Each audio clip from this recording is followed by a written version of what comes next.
ପାଟିକି ସେମିତି କୁହାହବ। ଯିବା ଚାଲ ସବୁଠି କୁହା ଗୋଟେ କହିବା ଟାଟା ଏସି ଆମେ କରିବା, କହି କହୁଛୁ 7-8 ଜଣ ବାବା ଯିବା। ଦିନ ବେଳେ ଯିବା, ରାତି ବେଳେ ତ ବନ୍ଦ ହେଇଯାଉଛି ମନ୍ଦିର।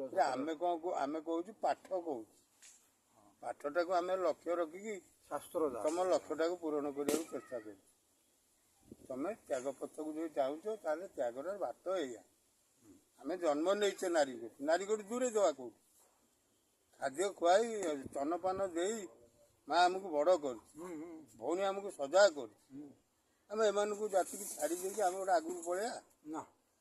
ଯଦି ସେ କହିଲା ଯୁବତୀ ନାରୀ ଆଲିଙ୍ଗନ କାମ ବେଗ ନ ବଜାନ, ଏପରି ମରଣ ପର୍ଯ୍ୟନ୍ତ ପ୍ରକୃତି ବେଗକୁ ଯେ ସହାୟତ ସେ ଅଟେ ଜ୍ଞାନୀ ଯୋଗୀ ଦୃଢ଼, ମୁକତି ଅନିବାର୍ଯ୍ୟ ତାର ବିଷୟ ସୁଖ ପରିହରି ଆତ୍ମା ସୁଖକୁ ମନେ ଧରି, ବାହ୍ୟ କ୍ରୀଡ଼ାରେ କ୍ରୀଡ଼ା କରେ ସଦା ଆତ୍ମାରେ କ୍ରୀଡ଼ା ଧରେ, ସର୍ବଦା ଆତ୍ମାକୁ ଦେଖଇ ବ୍ରହ୍ମମୟ ସୃଷ୍ଟି ଭାବନ୍ତି, ନିର୍ବାଣ ମୁକ୍ତି ଯୋଗୀର ଏତେ ସବୁର ଲୋକ।